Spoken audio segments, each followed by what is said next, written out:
唉，今日天氣咧真係好熱啊！出嚟做戶外運動咧，就真係都幾辛苦嘅。但係點到咧，每日都係堅持做少少嘅嗱。咁啊，人冇腳先路，咁啊最緊要做隻腳先啦。隻腳就好緊要嘅。冇隻腳咧，你有錢都冇隻腳行路，你冇錢都冇用啊！咁啊，點解要整啊？點解再得閒做隻腳啦嚇？嗱，就呢個四頭肌啊，呢個啊，咁啊就唔好話行得多唔好啊，越行得多隻腳越好啊，上落石級都係好嘅。不過咁通常如果你有病痛嘅時候咧，你隻腳有事嘅時候咧，你想行唔到嘅時候，咁啊梗係唔好啦。你健康嘅時候就上多啲石級，上落石級，上落石級菠蘿蓋嗰個位咧就分別一啲叫骨膠原出嚟，就唔係去買嗰啲咩骨膠原唔使嘅，佢呢度分別出嚟嘅。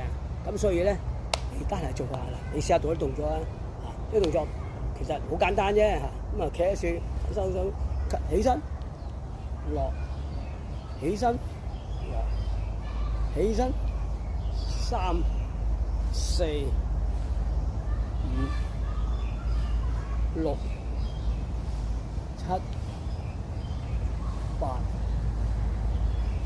9、10、11、12啊，咁啊你可以做多啲啊，咁啊每日都做下呢度咧，你夠力行嗰時候行路就真係幾順氣嘅，就唔係話唔喐啊！如果唔喐咧，仲弊啊！而家個個都話膝頭哥有事㗎啦，邊個冇事啫？係因為佢少行啊，又行石級唔好。其實點會唔好啊？你行得多就越好。不過咁一定要平時行多啲啊！就唔好話完全唔行就廢啦，用進廢退啊！咁啊，今日天咁熱，都係出嚟做下先啦。嗰一陣我又要行下俾你哋食下㗎啦。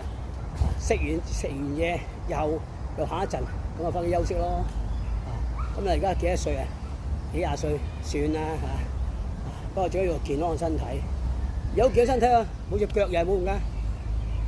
我俾幾多錢你袋要冇用啦？你行唔到食唔到嘢，你揾唔到嘢食，要蝦求人啊！冇生活質素，愛個人做咩？一定要自己生活質素。但冇生活質素咧，咁你開心係是良藥。好啦，大家喺度，不過記得你有腳啊！你譬如你去飲茶啊，咩都好，飲完茶之後唔好扶嘢，就咁起身，唔好扶嘢。